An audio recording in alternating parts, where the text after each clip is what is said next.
All right, good afternoon, everybody, and welcome to the North Carolina Museum of Art, live from the studio. My name is Ali Wagner. I'm the manager of studio programs. Before we get started, I'll remind you guys that we're recording this. I'm going to get it sent out to you guys as soon as it is all taken care of by our film guy. Um, if you guys have any questions during the demo, feel free. You can just put them in the chat, and I can ask on your behalf. Uh, you can also hold your questions towards the end. We're going to start out with a little artist talk from our artist CJ, and then we're going to go into a demo and end with a Q&A, as always. To those of you who are repeat students, some of our future programs moving from here on out are going to be pre-recorded so that we can kind of up the quality level a little bit and do a little more editing. So you should be looking forward to those. Still sign up for them the way you sign up for this, because they'll still be sent to you and you'll get them a lot quicker that way. Um, all right, so moving forward, today's artist is artist CJ Murphy. He is art space artist here in Raleigh, North Carolina. I've been following him for a little while, since I guess since he started working at VAE. Um, and yeah, so CJ, are you ready? Yeah, sure. Thanks All for right. introducing me, Oliver. Yeah. Hello, everyone, and welcome to Live from the Studio. I'm CJ Murphy. I'm one of Art Space's studio artists. I'm downstairs in Studio 108 if you're ever in Raleigh. And check me out. Just to start off, apologize if I sound a little nasally. I'm coming down with a bit of a cold, but thank you guys for joining me on this rainy day. So just a little bit about myself. I've been doing art, I'd say, semi-professionally for about a year and a half, 2 years now. Um, I started out doing collage, just your flat, regular 2D collage. But I found that sometimes wasn't enough, and sometimes I wanted a little more. I wanted another element to it. So I started, I have a 3D printer, so I started printing out these little, just little objects, these little trinkets, and I'd add them in here, and I'd add them in there, just to add a little bit more spice to the collage. And then there was a point not too long ago where I made the jump, and now I primarily do 3D stuff. I work a lot with masks, I work a lot with cultural heritage objects, and yeah, but for today's demo, for today's demonstration, we're just going to take it back. We're just going to keep it simple, and we're just going to do a very nice magazine collage. And if we're feeling it, we'll throw some 3D elements in there. We'll get a little crazy. Feel free at any point to stop and ask me a question. I've got earbuds in. It's going to get straight piped directly to my brain. And put me up on your second monitor. I'll be your nice podcast on this rainy afternoon. So let's get into it. All right. So generally, if you're working with a collage, you're going to need a hard surface. A lot of people like to collage on regular stretched canvas, but I find that that gives too much of a balance. There's too much of a give. You can't really get nice and smooth and flat if you would want to. So today, if you can kind of see it on my little jury rig setup here, we are going to be using canvas panels. These are great. You can do them at Michael's, Hobby Lobby, anywhere that sells art supplies. Really super cheap. They come in all different sizes. I've got two here right now. I've got an 8x10. It's a nice size. You can do a lot of it. And a 12x12. Now this is big. So we are going to save it for later. But right now, this is just a little crap. We're not trying to do anything too extreme. So once you have your canvas panel, I generally like to start with something that's a little, I start with background. Start with what the viewer's eye is going to be drawn towards. Now, I've got some examples of just some mini collages that I made with the years, and some of these are finished, some of these aren't. But just start with a simple color. Sometimes just a solid base color is all you need, and that can kind of set the scene for whatever you are trying to bring to life. Um, I like to work with a lot of human forms. I like to work with a lot of body parts, specifically those of African Americans like myself. And the best place to find that is, of course, the magazine. So let us go ahead and paint this background. And while that paint dries, we will scour through some magazines to find us a good subject for this blog. So let me get out my nice brush. If this was a really fancy art show, they tell you all about the brush and where they got it from and how expensive it most likely was. But I'm just using a filbert brush that I got from Michaels because this video might as well be sponsored by Michaels for as often as I go. I'm gonna let that up a bit. Okay, and right here I've just got a nice purple. You know, it's a good violet. It is a bit dark. You know, we will be collaging with presumably a darker skin subject. So I like to lighten it up with a bit of white.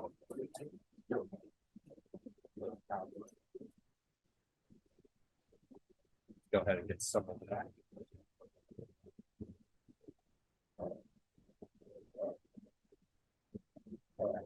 So we'll just mix that up on the canvas. Gives us a nice royal violet. Just paint that all the way down. Now, as I said, I'm a collage and mixed media artist, first and foremost, so painting is not my strong suit. So if there are any painters listening right now, they have any tips or techniques, feel free to drop them in my inbox on my website. Because I am always looking to learn more.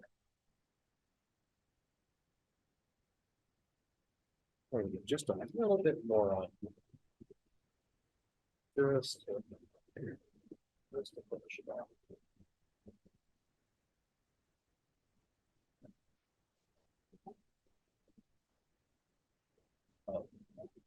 And sometimes if you're mixing the paint directly on the canvas rather than on another surface like a mixing palette, you get a very interesting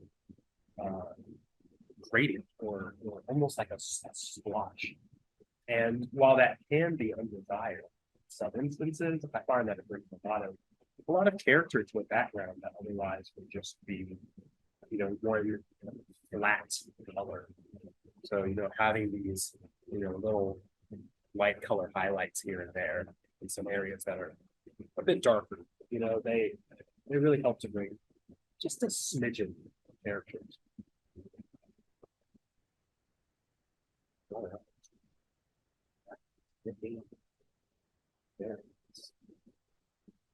So of course we're using acrylic paint because oil paint takes a very long time to dry. So we'll set this aside. And while we do that, let's look for a subject, you know, a central element, a central person to kind of shape the rest of this piece around. So I've got a stack of magazines over here, and let's comb through them. Let's see what we can find. Sometimes if you're choosing like you know, like a GQ or a Vogue type, you can get those nice full page spreads with a human on it. And I think that those are fantastic. So I have used up all of them. As you can see, some of these are torn out. Let's see what we can find. Let's see what we can find. I like to see shapes like this. This is, you know, a RDA on the bottom. You know, sometimes with these product magazines, you know, have different shapes and forms that you can bring out and put into your collection. See this right here. It's a very nice shape, you know. In fact, yeah, I'm gonna go ahead and tear it out and set it to the side. We might be able to use it, you know. And if worst comes to worst, we don't end up using it. We just slot it right back in and save it for another time.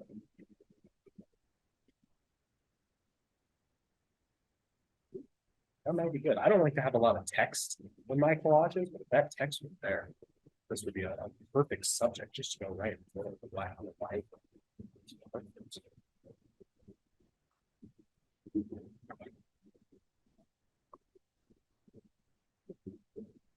See, a lot of people like to ask, how long does it take to make a collage? And it can take a while, but a lot of the time is just combing through magazines looking for pictures. I do see I have a question. When you start your pieces, do you already have an idea in mind, or does the inspiration that come from what you see in the magazines and browse? Thank you, question. It really depends. It really depends. I will say a lot of times I kind of just start a canvas with a background, and then whatever I find in the magazines, that is what the collage is. Sometimes, very rarely, I have an idea in mind and then I expand it through what I find. But no, mostly I just start with what I can find. For example, this guy, look at this. He's almost posing for us. He was ready. He was ready for this collage. So we are going to pull him out as well. And save him for the side. He's got this line going through his hair, but we might be able to do something about that. We might be able to figure something out. Like, oh gosh, you can't get a better subject if you try. All right, let's see what else we got. Oh, what magazine is this? This is a good one. Age 24 fragrance. We might have to come back to this one because this one actually has quite a few good with the subjects. I mean, this guy he's also very ready. I like this guy better. We're gonna pull him out too. So many good subjects to choose from. It really is a good day for a collage. Sometimes you just want to focus on a certain body part. This is an excellent example. You have your hand kind of in the center, and then do some ornaments, do some extra pieces around that. I love your French magazines more often. This is really nice. Oh, that's nice. Okay. All right. I'd say we found our subjects. I'm going to flip a coin and okay, we're going to go with this guy. Now, of course, we can't have all of the text. We can't have all this extra stuff giving away a collage. So, some collage artists would prefer X-Acto knives. Some use like really tiny scissors to really get around the corners. But I actually kind of like the sort of rougher edge that'll come with using a larger pair of scissors. I think part of the draw of collage is seeing that kind of, glued and cut and pasted lines. It adds a lot of interest to it. So we are going to cut this guy out and size him for our drying canvas.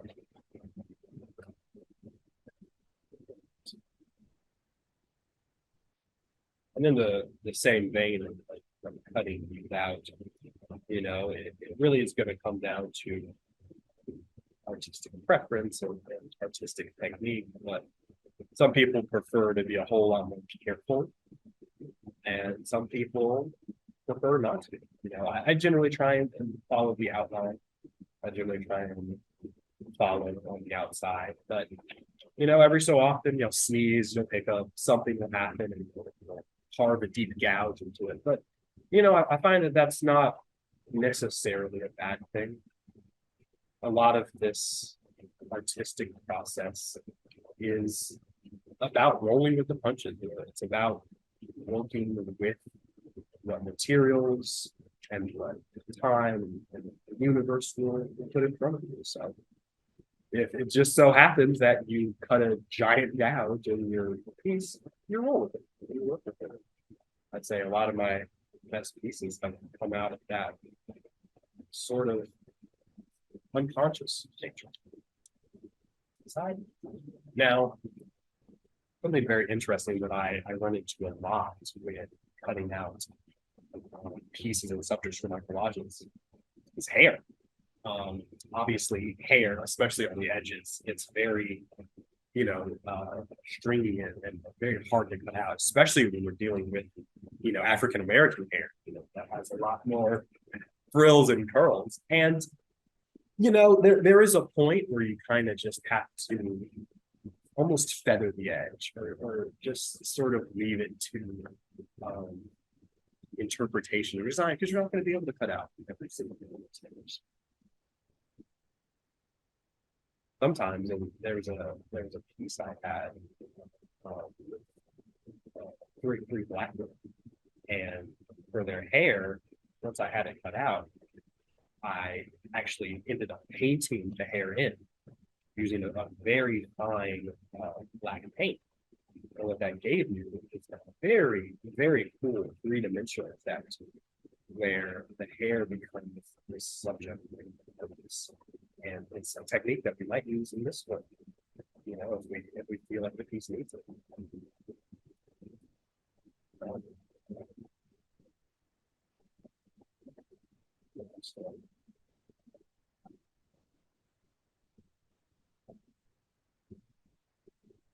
just like that, we now have a subject for this collage. We have a central element. We have a unifying theme. This is still drying, so I'm not going to place anything down within it quite yet. But just want to get a sense of where he is going to go from here. Sorry, I'm looking at the other screen with my new camera rig that I so delicately set up about 30 minutes ago. So we don't obviously want to cut off any of that hair of his, but I also like having these little elements of his hand tucked into the pocket. So if we put him about right there, that seems like a good place for him. Now, of course, we don't have to put him dead center. We can shift him more off to the side if we wanted to include more elements here, or even this side. And each position gives you a different feeling for the collage. Of course, if we have it center, this collage is about him and him alone. There's nothing else in this that matters. We put it off this way and fill up this side. Now there's something behind him. There's something that maybe he's thinking about. There's something that he's reminiscing upon. And then, of course, if we move it this way, now we can fill up this side with elements that he may be looking at, or elements he is dreaming about, or and it's just those little subtle differences that bring a piece together and are able to impart meaning that you might not have otherwise. But just for today's sake, let's keep it simple. Let's make him the center. We found this gorgeous model, and we're going to highlight him. That is what we're going to do. So put that off to the side. Now that we have our central element of the piece, we're going to need something that really highlights him and brings him out. So we had this Tiffany coat here. I think that we're going to cut it out and find something interesting. Find something to do with it.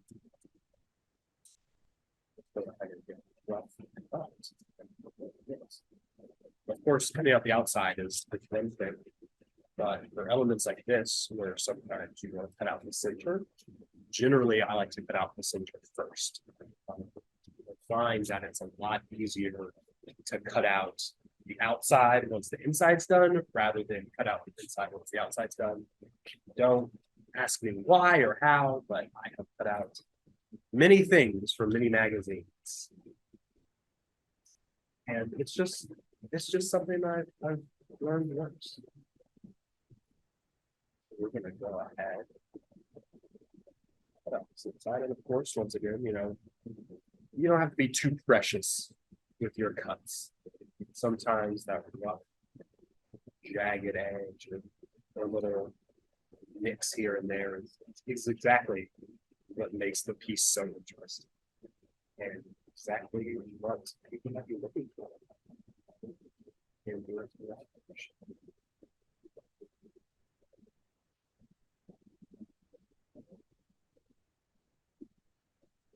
just like that. And if I hold this up a little closer, you guys can see what I mean about the jagged. That's not already that's actually hilarious. I literally cannot spend a day in the studio without getting paint on my hand. It doesn't even matter if I'm painting or not. Every surface in here is covered with just a little bit amount of paint. So it's very funny to see that like 20 minutes in, I've already got purple paint on my hands. That's hilarious. But you guys can sort of see those rough cuts. Oh wow, I feel like a beauty influencer. This is great. They ever going to be painted. I remember fun. My favorite so let's go ahead and cut out the outside, and then we'll just start playing with it and see where we can make it fit in the scene.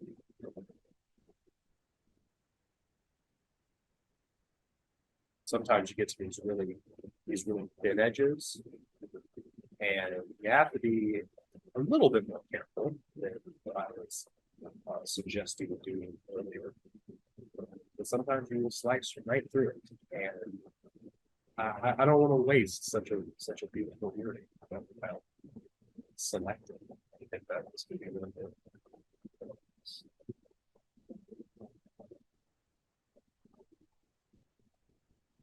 Just go around the edge. Finish it off. Now, since we've decided that our subject is going to be, since we've decided that our subject is going to be in the center today, we obviously might not have enough space on either his right or his left to put it. But part of the beauty of working with 2D collage is you can still pretend that it's 3D. And to give this a 3D effect, you can actually slide them in the middle. So now this isn't just an earring, but a golden hoop that surrounds him, that kind of shows off this. Maybe it's wealth, maybe it's glamour, maybe it's luxury, maybe it's the divine. There's so many things that it could be. And of course, we'll play around with that positioning, we'll play around with the adjustment, but it's this kind of layering that gives the piece a lot of depth, and it gives it a lot more than just a collection of magazine clippings that kind of exist together. But now that we've done that, I actually kind of like this sort of glowing rain, sparkling aura that he has around him. I want to continue that. I think we should find some more kind of elements to surround him, just to bring that idea really to the forefront. So let's go back in our magazine that has given us so many pieces already. See if we can find anything else, and if not, we'll look for another. That's part of the fun. The exploration is, what do they say? It's about the journey, not the destination. That's all collages. It's like 99% of collages. Or good subjects, maybe. Oh, for a future collage, that's perfect. You can't get better. No text, no lines, obscuring, just perfect. Not seeing much else in the way of shininess or jewelry or something that I think would go well for this piece. So we put this one aside and crack it to another. Let's see what I have on tomorrow.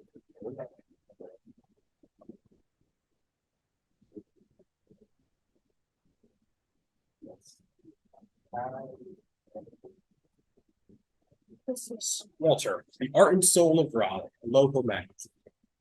A local magazine for a local collage.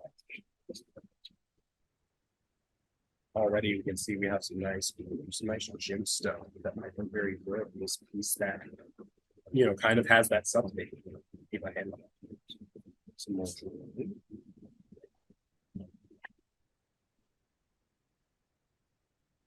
Now, of course, when it comes to collages, right now I'm looking for, I guess, more whole pieces. I'm looking to cut out a single, a jewel or a class, something. But don't feel bound to that necessarily, because we just as easily could make what we wanted out of individual pieces of stuff. And in fact, you know what? That's exactly what we can do. So let's find a page that looks like it has some good sketch. I really like these flowers. I think these flowers can provide a good color for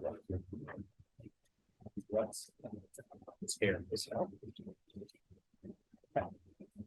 Because we're still trying to stick with this, ring theme, this surrounding this world.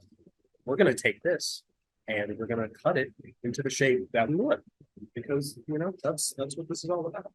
So just as a sort of way to mimic the shape that we have in the grave, we go ahead and cut out a big ellipse. That's the side. And in the center, we're going to cut out another one. And once again, doesn't have to be super precise, doesn't have to be clean, just has to give the feel. And if we don't like it, toss it out and start again. There's so many magazines that are just looking, begging to be part of the blog. So you don't exactly have the materials.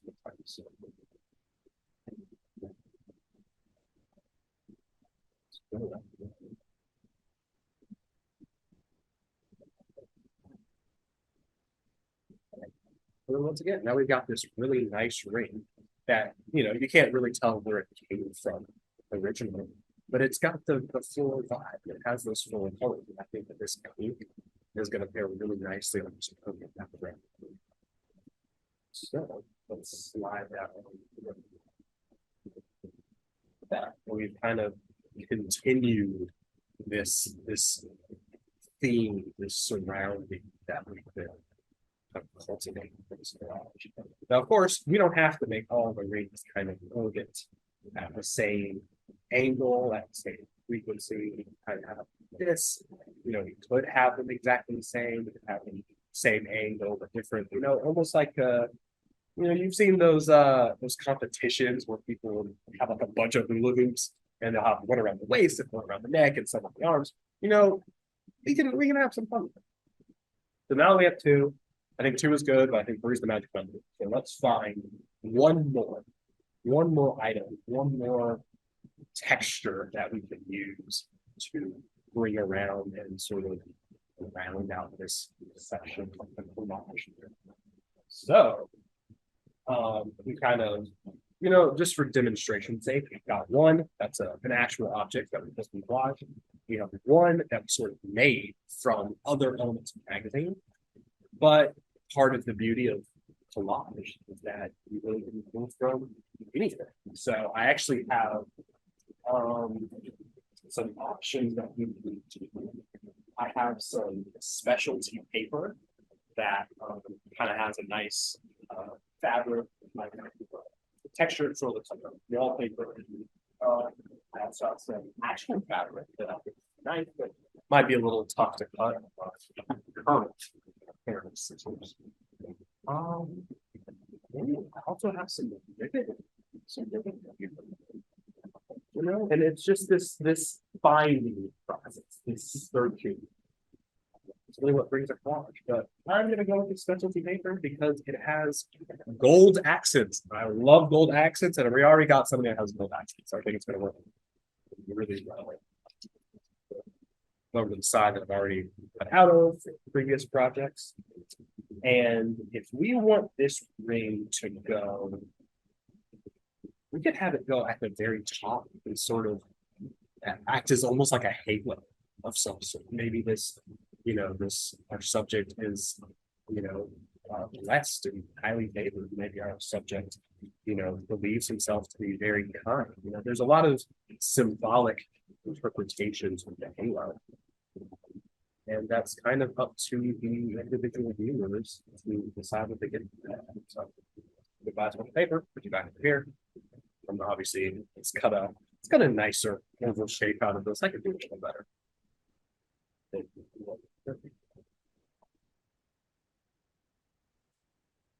I've seen some artists who, in elementary school, I'm sure you guys have seen the people who have the really fancy, so fancy is a strong word, but the plastic scissors, and they have different like cutting surfaces. So like one cuts in a zigzag, one cuts in like a swoosh. I've seen artists who use those to some really good effect in methodology. So it might be something I have to invest in next time.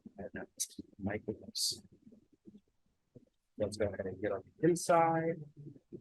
Just begin cutting out.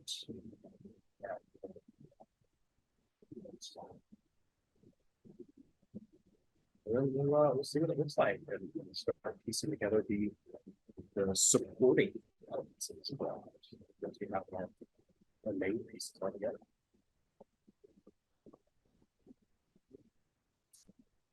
Okay. So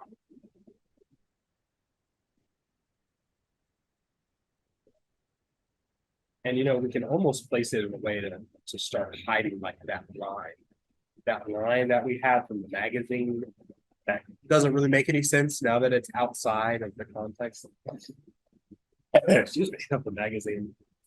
We can place it in such a way.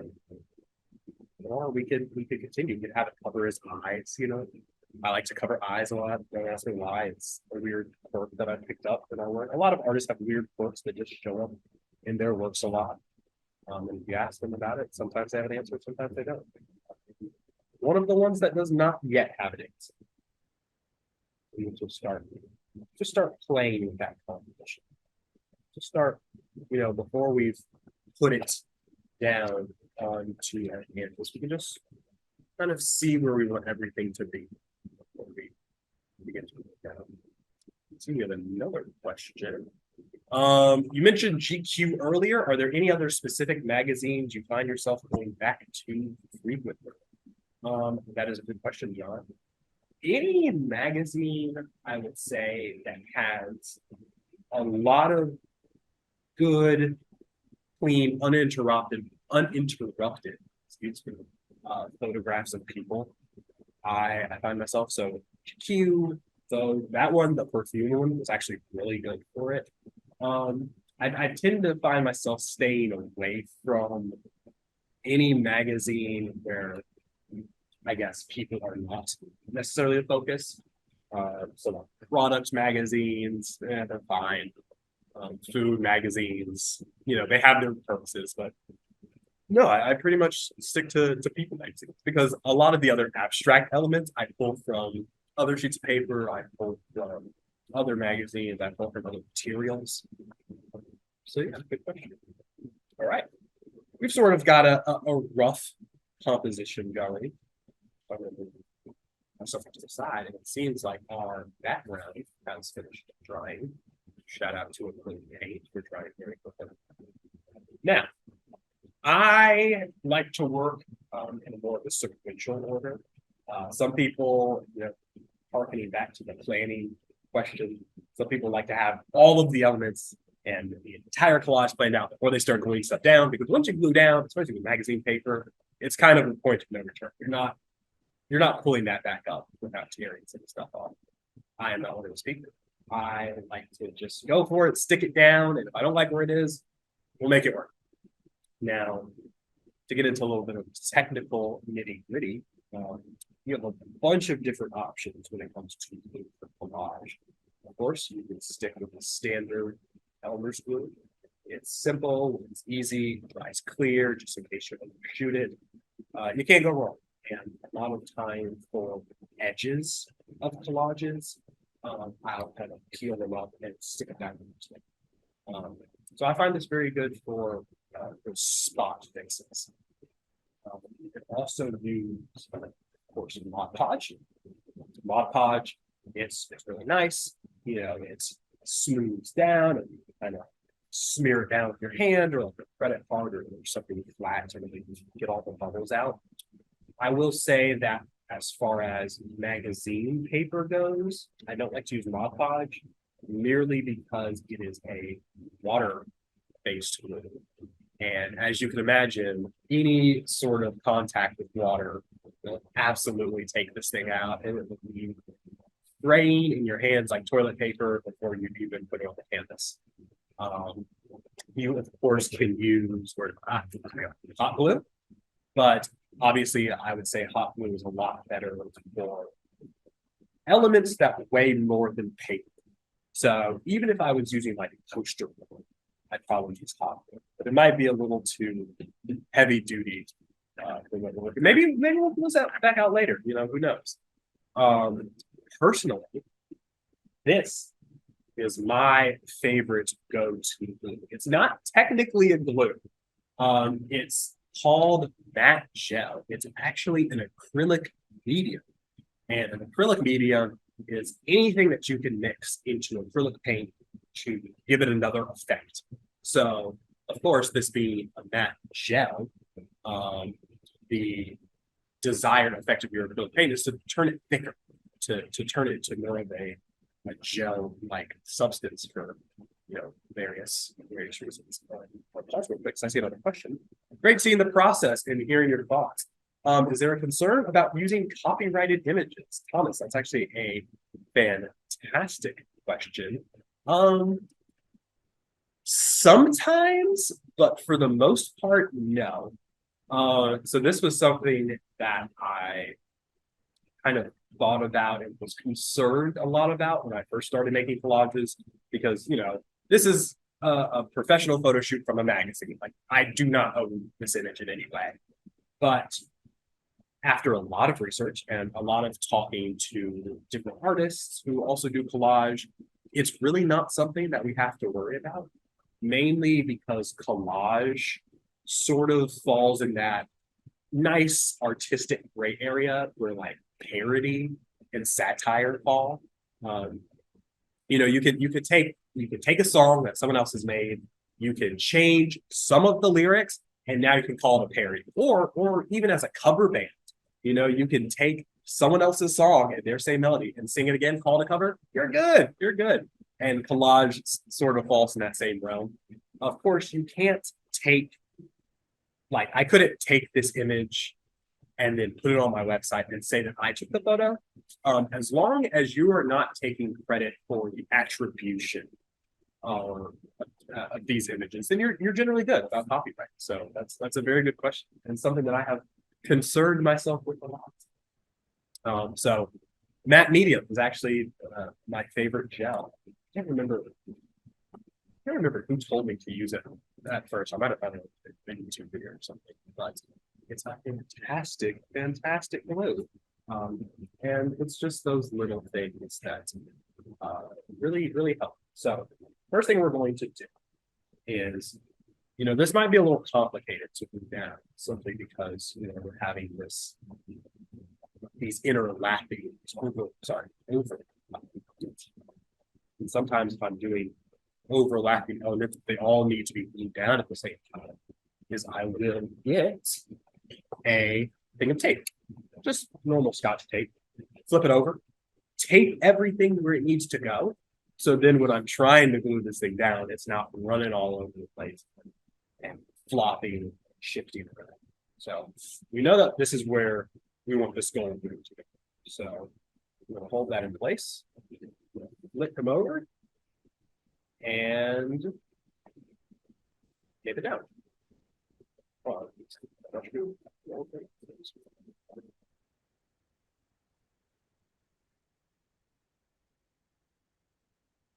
Yep. So then when we flip it over and we get ready to glue it down, it's not moving, it's not going in. We're gonna do the same with this one. Flip that over. We're gonna take a look at the composition of everything, find it's good. I think that's pretty solid. I'm orbiting around. Hold that in place. Flip it over. And we will tape it down. And then for that final ring, it's not necessarily going to overlap. It's probably just going to hang out up here above his head. So we don't necessarily have to worry about that. So let's go ahead, flip this over. And let's go ahead and apply some of this matte. So I've just got a normal paintbrush, make sure it's nice and clean, no damage. And you just in a thin layer and bring it over like that. I'm actually going to use a bigger finger. About how big this is. That's just get a big old blob. And once again, for these kind of very thin pieces, I'll save those for the glue stick. But for the main sections of the body, we're just going to get some that we move all the way. And as you'll see when we actually press this to the canvas, this is still, more liquid. So you will still see some bubbles, but I find that gives the result is a lot of texture that you wouldn't get from just flat, kind of almost static. The bubbles, they almost act like ripples, So, find where we must go that canvas. And we just go slowly start pressing it back. And once again, I'm not worried about the edges. But the edges, I can go back in with a little stick and really make sure. Now, just looking at the main bottom. I already see some bubbles starting to pop out, so I'm going to go ahead and smooth those out before I really press this. Sometimes I'll use like a credit card in order to really get a smooth surface. That right now I think the figures can do. Sometimes with a credit card, you can be sure that actually tearing. We don't really want that. That's what we want. Sometimes it is not that. All right. So now that we've got this main part down, we can see that we've got this bit over the edge. And I know I said I wanted the hand in there earlier, but that's not how it shook out. So I'm just going to go ahead and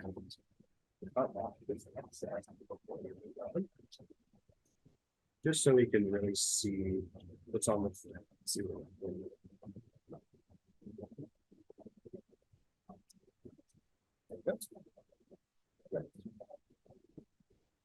all right. Now that we've got sort of this main body on, we're going to go back in with the glue stick on all of the edges that didn't get peeled out. We'll just go in there, get some glue on there, and press it down. And with whatever glue you end up using, or whatever glue that each artist has their own personal preference. Some use multiple, and that's all. As long as you're choosing a glue that dries clear, you really can't go wrong. There's very few bad options. There's a lot of good ones. And then for this ring, I'm just going to go through, make sure I've got enough glue and start pressing that down. That's good. I guess it's just sequencing in the arts is something I am still learning. Lifelong learning.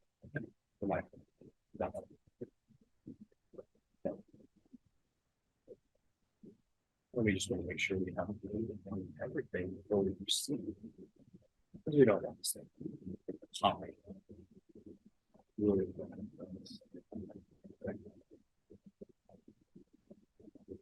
that rolling ring glued down. Smooth out some of those bubbles. And, some bubbles are going to be inevitable. I just tore that. It's okay. We're at the gluing stage. We can just glue it right back on. But hey, that's part of the process. That's part of it. Things will break, especially when you're using very thin magazine. It's not made for this application. And bottom ring. And let's do the top ring. Your hands get really, really messy when making collages, which is not something I thought I would have to encounter a lot. Not as much like a ceramic artist or like a sculptor, but no, your hands get pretty messy, and it's kind of nice. You connect with your own art in a very tangible, very aesthetic way. Ring smooth down.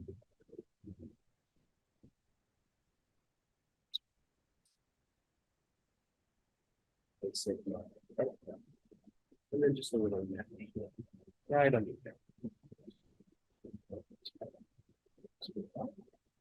Now, especially with the matte medium, it also dries clear. So if you're ever left with like a, like a little bit up here, rub it out, and whatever is left will dry completely transparent. And you will not have to worry about it anymore. Okay, so right now we've kind of got the base, and let's get this last ring on. And I wanted it to obscure the eyes. I think that it's an interesting effect that you can get. So I'm gonna position it away right there. So you get the obscuring of the eyes, but you still get a lot of it above the head in a halo effect. I think that's something that we can, look for in this piece. So lay it down, throw some glue on it. I'm sure you guys can see that I've got this huge piece of foam on my studio desk, and I didn't always have that there, but when I got one of my newer 3D printers that came on this phone, instead of throwing it out, I use them now as like almost like a desk mat, which has been fantastic because I can put glue on it. I like use it to rub off paint, as you guys can see. A lot of my sharper tools sometimes when I'm using them, like I've got these tweezers I use sometimes for the tiny pieces. You can just stick them right in the phone. So for all of you who may have studios out there who make it on your phone, they're a piece of foam, as far as work matte surfaces go, it's been better choice.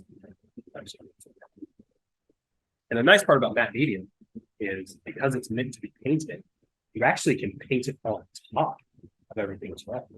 And in that use, it acts as a very good sealant as well. And it keeps everything, nice and come down. And once again, you have a little bit of that glare on top, but it will dry clear and you will not have to worry about that. Okay, so we have now our central major unifying part of this piece. Now, from here, you can go in a bunch of different directions. Some people feel content to leave this as the collage, leave this as what you are using. Oh, artistic.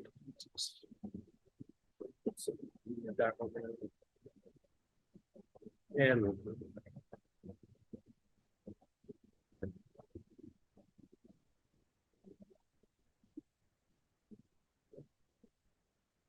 yeah, especially with really flimsy or like ring-like pieces, they can be finicky at times. You gotta put the law down. You gotta put the hand. You gotta show them you're the artist, and you will not be subservient where paper wins. As I was saying, we have this. This could be our final piece, and depending on what kind of effect you were looking for, this is a perfectly solid place to end. But I thoroughly enjoy adding non-two-dimensional elements to our pieces. So I think that since we have this nice ring made of florals and then the golden elements are kind of nice as well, I think we can add a botanical kind of nature. You can add some clouds, you can add something else. So I actually have I have some of this fake moss, which is very good for adding a touch of green, because right now our dominant colors are the purple of the background, this sort of pink, and then we've got the green and burnt orange. So let's play into that. We don't need to start adding a bunch of blue. We don't need to add a bunch of yellow. We don't need to add a bunch of red. Let's keep playing with the colors that we have. So I think some of these moss, we can throw this along the edge and then have something growing. And it'll sort of tie all this together.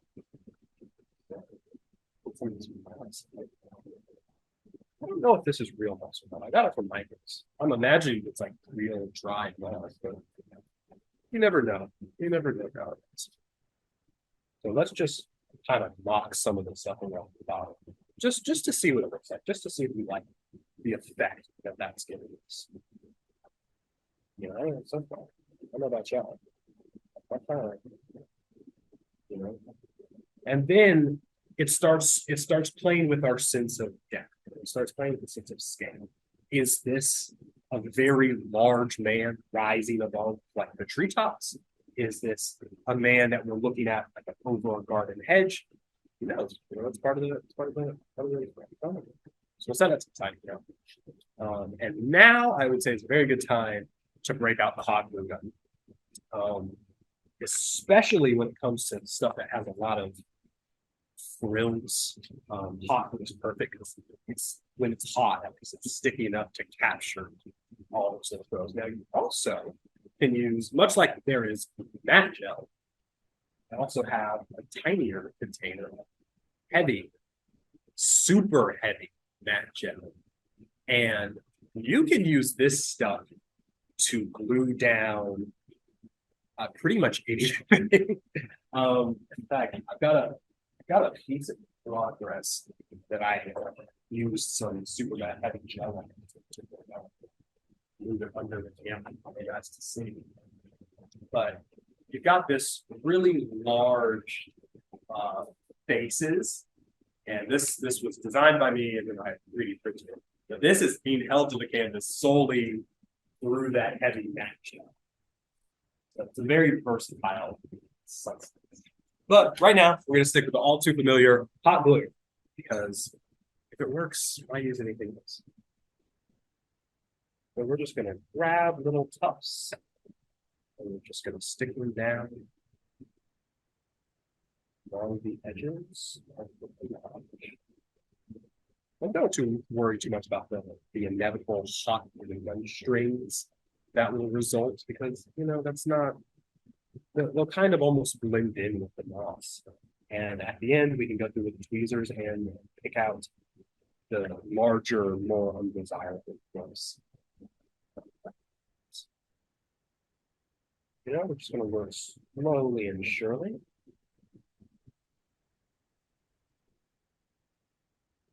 The moss comes down, and every once in a while, I like to kind of pick it up, shake it off, get out all of the really, really loose pieces. But for the most part, this stuff sticks to itself pretty well. It's not yeah.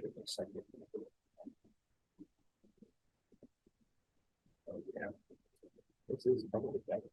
It's always fun to see a piece come together, Once NCMA uploads this to the YouTube channel and I can play it back for myself at 2 times speed, I can go, wow, that was really nice. But right now, I'm like, it's just another collage. It seems I'm running out of thought. Should have it first.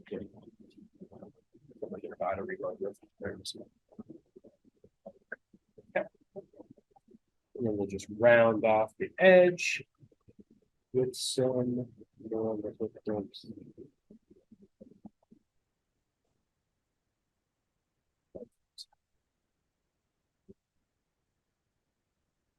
Okay. So I'm gonna let that dry, pick it up, kind of shake it off, brush off any. And then also, because this particular piece is not going to be framed, having this moss along the edge, it brings the whole piece outside of the boundaries of this 8x10 canvas panel. And that almost helps in the reverse way to bring someone into it, because it shows that this piece, the miniature world that exists only within the bounds of this art piece, is not contained to the canvas. Now, I think it's sort of a final element. We can put something vertical along these sides. Also for Michael, I have some dried flowers. Normally these are generally used for like fall bouquets and such, but I think that a couple of them could really bring a nice element, a nice finality to this piece. And obviously these right here have super long stems. So I'm gonna just chop off the back half of these and leave that over. And we'll split them into some categories. We'll split them into piles. Of course, I can split it evenly and put them kind of so well, again. We're so weak. Okay. I think I'm going to do a couple here, that side of the piece. I'll do the rest here. And once again, I'll let them fall outside of the bounds of the canvas, so that they're free. We got some nice little white flowers here, and these flowers too. These were all on sale. I got them right after spring turned to summer. They were given them away after spring. Once again, I'm going to cut off some of these stems and just sort of place them down in a nice arrangement. To have this piece on it.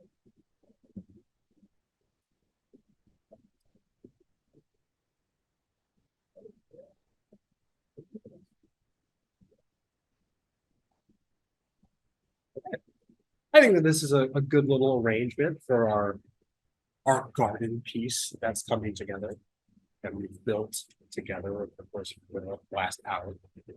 So I'm going to go ahead and starting with these little tiny ones because they are finicky. Grab them all, spread them out just a bit, and then put just a dab of hot glue on the bottom. And then tuck them into the moss. And if there's some hot glue showing at the end, because you really don't want to see hot glue showing, we'll just cover it up with more moss. And I'll do the same for the rest of these flowers.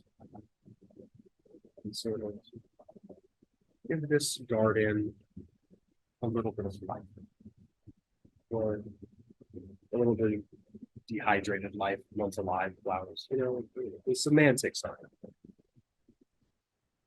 And then we do the same on this other side. Nice bundle, fan them out just a bit, just to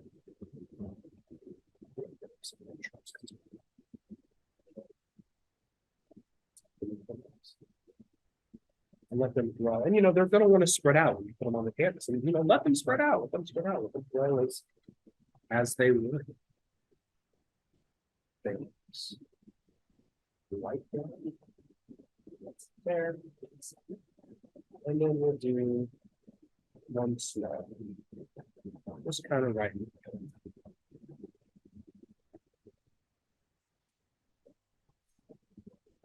I'm just going to take another chunk of fake moss, and glue on it, and just cover up those spots that had really visible spots of hot glue show. Because you guys have seen the behind the scenes, but the behind the scenes does not need to be evident when you have your finished piece. Down about glue. Right over there. Sprig of moss.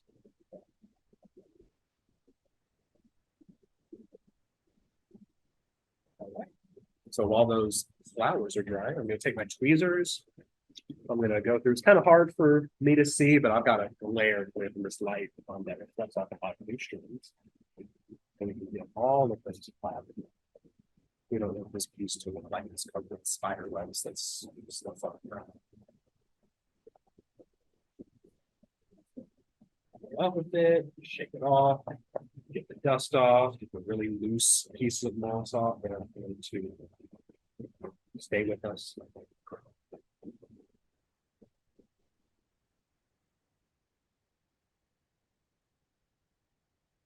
All right.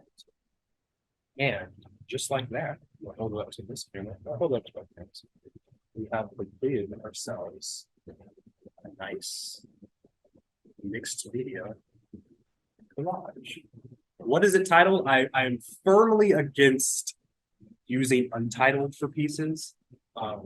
I think that it makes it very because I think a title is a good part of a piece. Could you imagine trying to look up a song on Spotify that's called Untitled?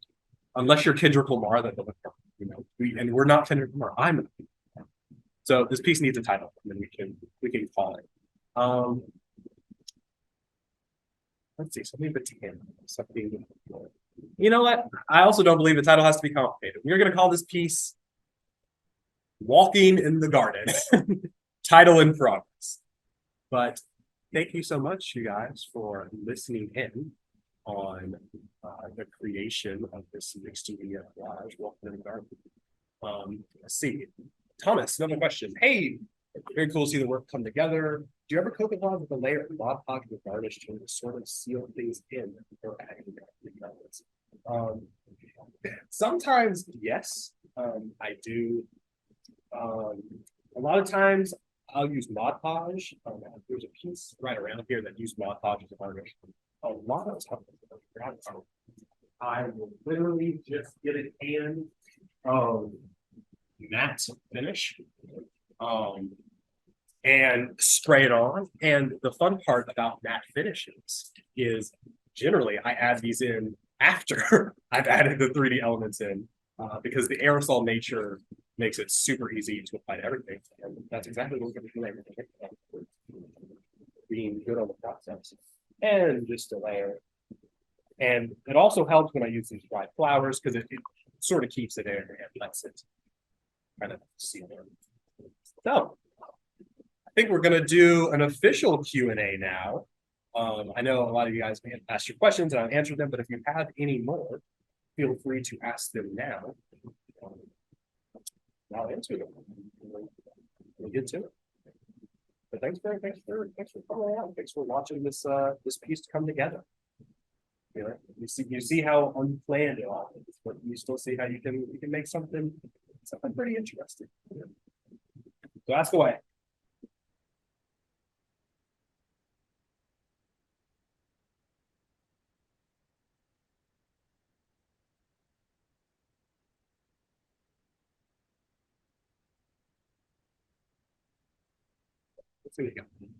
Okay.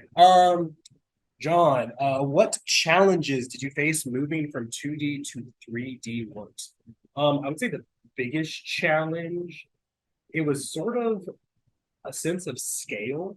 Because I had a studio at this point down the street at one gallery, and I had accumulated so much collage material, so much magazines and newspapers and fun paper prints.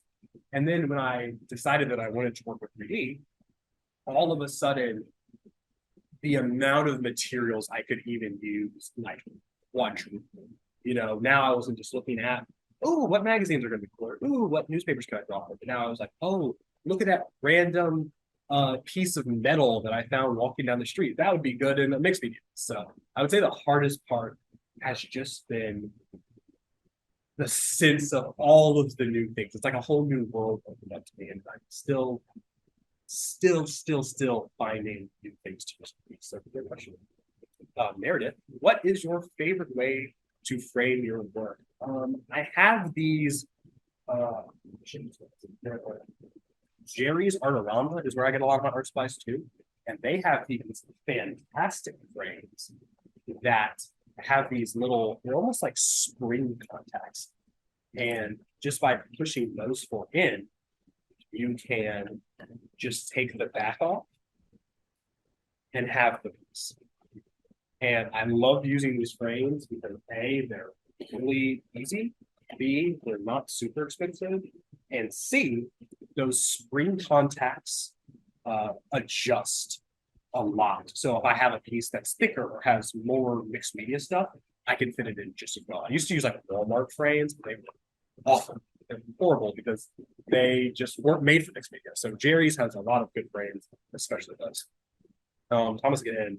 How do you know when you finished a piece? Probably just experience.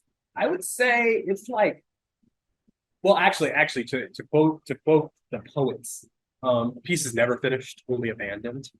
But generally, whenever I don't want to work on it anymore. I call it finished. And not necessarily out of a sense of laziness, but that feeling of not wanting to work on it lets me know that I have done all I need to do for this piece. Because for the pieces I'm not done, I can look at it and be like, oh, this needs a little bit of this. Oh, this needs some of this. But when I look at a piece and I'm like, I don't want to work on this anymore, it's probably it's done. And it has all it needs. That's a good question. And then also, could you mention some of the artists who have been an inspiration and an influence to you and your work? Yeah. I have quite a few that I say have been an influence, especially when I was getting started. Of course, I have to say Claire Taylor. He's primarily a painter, but he does collages and he pulls his collage materials specifically from National Geographic magazines, which obviously is a fantastic place to get some full spread images, if that's what you're looking for.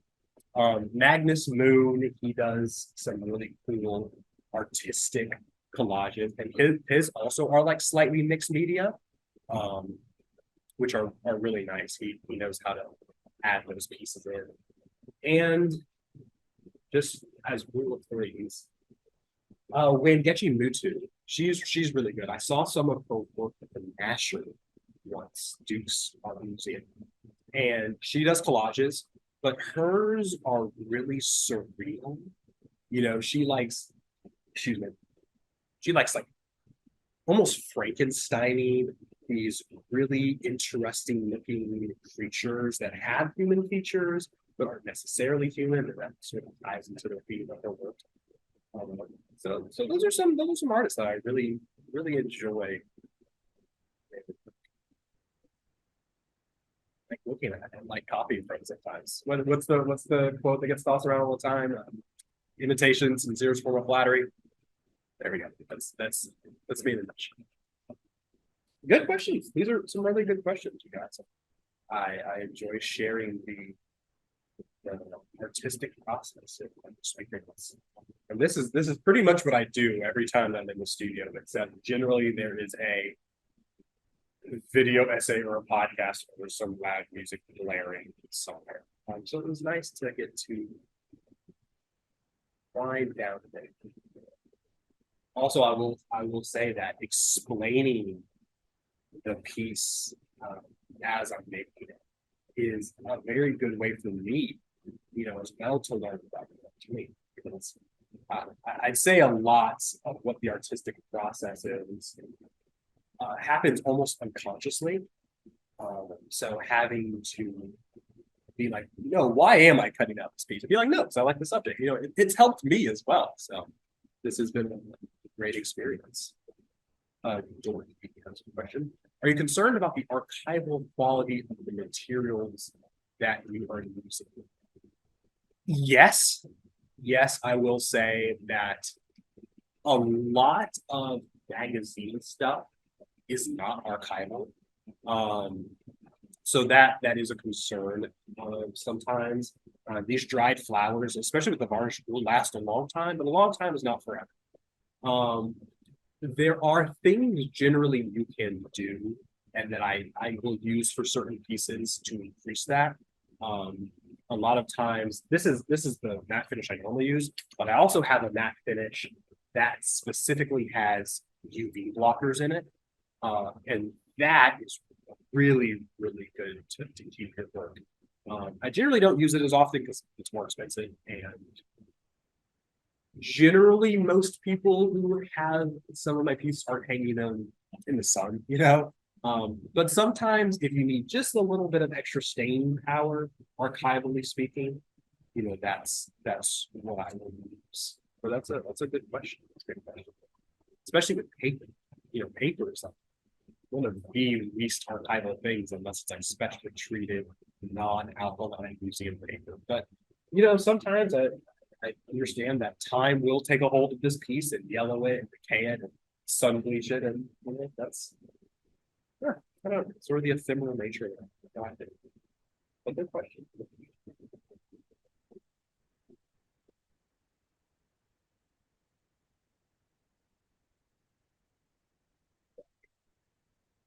some good questions you got. I didn't know if Ollie, if you wanted to say anything else, but if not, thank you guys so much for joining me at Live in the Studio with CJ Murphy.